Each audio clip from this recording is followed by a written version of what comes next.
Bonjour, je vous propose aujourd'hui une vidéo autour de la valorisation du parcours professionnel. Alors pourquoi cette vidéo? Tout simplement parce que j'ai été sollicitée par un de mes clients pour proposer dans le cadre d'une opération pilotée par les RH sur la mobilité, à animer un atelier, notamment autour de l'estime de soi. Et dans cet atelier, on a travaillé en particulier justement sur cette question de comment valoriser son parcours professionnel. Alors c'est vrai que c'est quelque chose qui peut être parfois difficile. Je pense à des personnes, en l'occurrence dans l'atelier, des personnes, des femmes notamment, qui à un moment donné dans leur carrière ont dû, ou ont souhaité en tout cas s'arrêter pour élever leurs enfants. Des personnes qui ont pu, à cause des aléas parfois de la vie ou de la vie économique, ont dû réorienter leur carrière et de ce fait ont un parcours qui n'est pas toujours très cohérent, ou des ruptures aussi, des ruptures de parcours. Je pense notamment à des personnes qui ont pu ou vivre des burn-out ou subir du harcèlement et qui ont dû à un moment donné partir de l'entreprise, ou des personnes qui ont dû par exemple subir un plan social. Donc bref, des événements qui font que il y a des moments dans son parcours ou des éléments de son parcours, on va dire, avec lesquels on n'est pas forcément très à l'aise et dont on ne sait pas très bien comment on pourra en parler de façon positive si toutefois on est appelé à un entretien de recrutement. Mais ça peut être aussi ne serait-ce que parler de son parcours à des personnes que l'on rencontre, ou parce qu'on veut présenter un projet, ou parce qu'on est à son compte et qu'on doit présenter un petit peu son parcours à des clients. Bref, on doit parler de son parcours professionnel et le faire si possible d'une manière qui soit, on va dire, plutôt positive. Alors pour vous aider, j'ai réfléchi à quelques conseils qui peuvent vous permettre de vous réapproprier, on va dire, de façon positive, on pourrait dire de faire la paix peut-être avec certains des éléments de votre parcours. Le premier conseil que je pourrais vous donner, le premier exercice que vous pouvez éventuellement vous approprier, utiliser et mettre en œuvre, c'est la technique de l'avocat de l'ange. Je crois que j'en parle ailleurs dans une autre vidéo, mais en tout cas, là, elle peut avoir un intérêt absolument central. Et l'idée derrière cette technique de l'avocat de l'ange, c'est vraiment cette idée de changer en fait son regard, le regard qu'on porte finalement sur les choses. Et là, en l'occurrence, de poser un regard bienveillant en fait sur les différents éléments de votre parcours, et en particulier sur ceux dont vous pourriez penser que c'est un peu l'épine dans le pied, enfin bref, le moment de votre carrière sur lequel vous n'aimeriez pas trop qu'on vienne vous chercher. L'idée là, c'est au fond de se dire que, quelles que soient les expériences qu'on fait, toute expérience est en soi apprenante. Qu'on soit dans un job qui n'est pas forcément en rapport avec son diplôme par exemple, parce qu'à un moment donné, on n'a pas forcément trouvé, et donc on a pris un petit boulot d'appoint, histoire de payer son loyer. Ça peut être aussi une expérience, dans laquelle on n'était pas forcément très heureux, ou dont le contenu ne correspond pas exactement au titre que le poste pouvait avoir, des choses qui se sont éventuellement mal passées, des expériences que vous pourriez qualifier d'échecs. C'est de se dire que quelle que soit l'expérience et la nature et le contenu d'expérience, on peut toujours en tirer des enseignements. Et cette attitude, je dirais positive, alors sans tomber non plus dans quelque chose qui soit bisounours, l'idée c'est pas non plus de se mentir et de se dire que tout est parfait quand il y a des choses difficiles, mais en tout cas de voir comment on peut de cette difficulté en tirer quelque chose de positif et d'utile en situation par exemple de recrutement.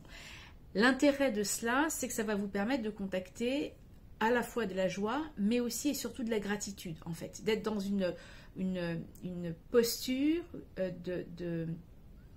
de reconnaissance, au fond, de ce que cette expérience vous a permis de vivre ou d'acquérir. Alors, je vous prends un exemple assez simple. Imaginons, par exemple, une personne qui a eu des enfants et qui a souhaité mettre sa carrière entre parenthèses le temps d'élever ses enfants, et qui pourrait se dire, moi, pendant 2 ans, 3 ans...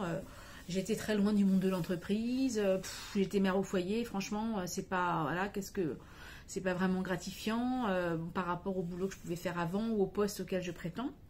Eh bien, c'est de se dire, voilà, dans cette activité, par exemple, de mère ou de père au foyer, quelles sont les qualités, quelles sont les compétences que soit ça a révélé, que j'ai pu mobiliser, qui étaient déjà présentes, et qui peuvent être même d'ailleurs de l'ordre de nos talents, ou quelles sont peut-être les compétences que j'ai acquises à travers le fait de garder mes enfants. Alors, j'en ai pris j'ai pris trois exemples, mais on pourrait en trouver probablement plein d'autres. Peut-être que ça a révélé ou construit chez vous une capacité d'organisation et d'anticipation, par exemple. Peut-être que ça vous a permis aussi de développer la patience, qui est une qualité, un soft skill, ce qu'on appelle un savoir-être, qui peut être extrêmement utile dans certaines situations professionnelles. Et puis peut-être que ça a pu vous permettre aussi de développer des capacités d'écoute, par exemple, d'écoute des besoins de vos enfants, une capacité à accueillir leurs émotions. Donc ça a peut-être aussi développé, pourquoi pas, votre intelligence émotionnelle. Donc tout ça, c'est quelque chose sur lequel il est important de mettre des mots et donc de regarder en fait cette expérience comme quelque chose qui a pu être positif. Donc première technique, l'avocat de l'ange. Deuxième technique qu'on peut utiliser, c'est une technique que je vais appeler le recadrage. Et un recadrage un petit peu particulier, c'est-à-dire d'imaginer que, non pas vous, mais que vous, regardiez votre parcours comme si ce parcours n'était pas le vôtre au fond, mais peut-être celui de votre meilleur ami. Ce qui va vous amener en fait à aller chercher en vous de la bienveillance, parce qu'en général, on est plutôt bienveillant avec les personnes avec lesquelles on est en sympathie, et de se dire, si je devais trouver des choses positives dans ce moment-là particulier justement du parcours professionnel de ma meilleure amie, qu'est-ce que je lui dirais si je devais l'aider à valoriser cette partie-là? Donc là, ça vous amène en fait à prendre un peu de recul par rapport à votre propre parcours et pour le coup à changer de lunettes, à opérer comme une sorte de recadrage dans le sens où vous allez finalement faire comme si ce parcours n'était pas le vôtre, et donc cette distance que vous allez prendre et cette bienveillance que vous allez aller chercher en vous va probablement vous permettre de trouver des idées que vous n'auriez peut-être pas trouvées si vous étiez resté scotché, collé à votre propre parcours en disant non, mon parcours il est nul, de toute façon je ne trouverai jamais rien d'intéressant. Donc ça peut être intéressant. Autre option d'ailleurs, tout en parlant je pense à ça, c'est que si ça reste toutefois trop difficile, une autre possibilité c'est d'aller chercher de l'aide auprès de votre meilleur ami et de lui demander, lui dire voilà, moi je ne sais pas trop comment, ce que je peux trouver de positif dans tel moment de mon parcours ou dans telle expérience de mon parcours, et de noter les idées que cette personne pourra vous proposer, parce que probablement elle saura justement, elle, mobiliser cette bienveillance que vous n'avez peut-être pas su mobiliser pour vous-même. Donc deuxième conseil. Troisième conseil, troisième technique, c'est de se dire que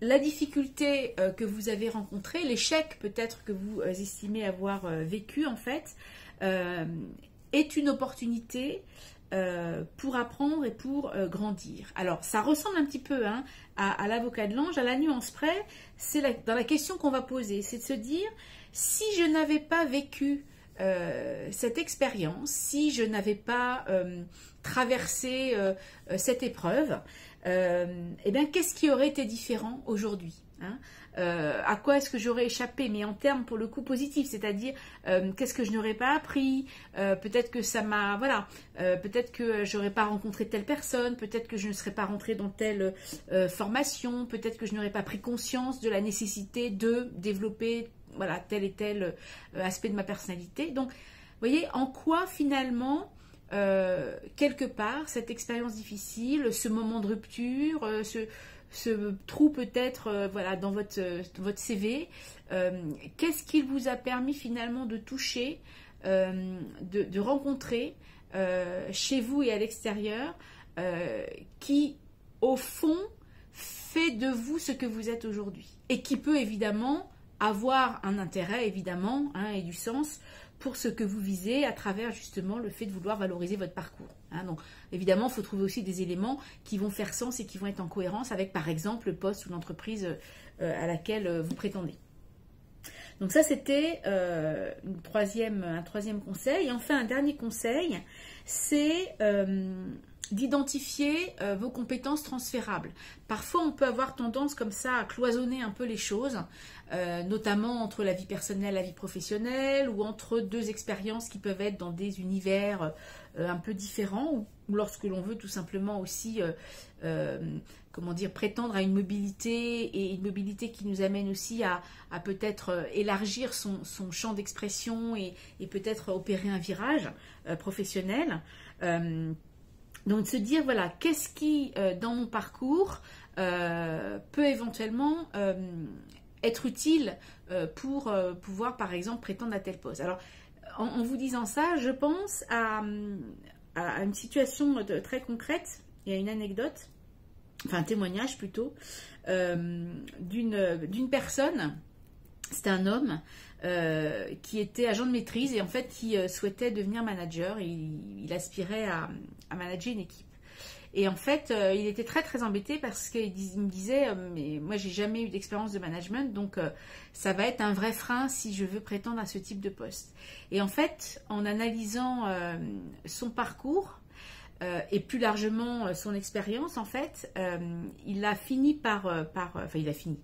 Il a, à travers voilà, nos échanges, on a mis à jour en fait que dans ses activités extra-professionnelles, il intervenait depuis de nombreuses années dans le cadre d'un club de handball. Et dans ce club, il était en fait président. Il a été président un certain nombre d'années.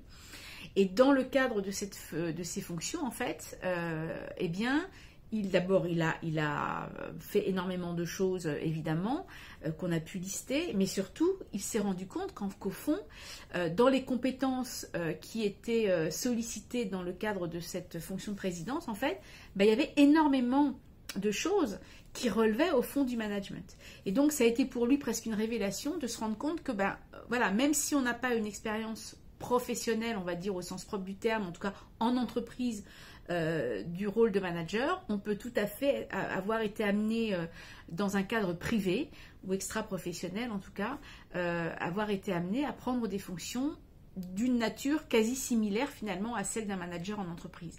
Donc ça lui a permis aussi de pouvoir justement aller chercher, valoriser en fait cette expérience de présidence de club dans le cadre d'un entretien qui lui a permis justement de pouvoir accéder à une position de manager, ce que en plus l'entreprise évidemment ne soupçonnait absolument pas, voilà, parce qu'il y a toute une partie, on va dire, personnelle ou cachée, voilà, à laquelle l'entreprise n'a pas toujours accès.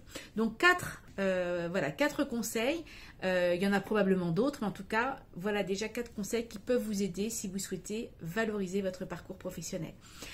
Si vous souhaitez en savoir un petit peu plus, vous pouvez évidemment aller voir toutes mes autres vidéos sur ma chaîne YouTube. J'ai également un site internet, je suis également présente sur LinkedIn. Donc voilà, au plaisir de poursuivre notre contact par ces différents biais. Très bonne journée, au revoir.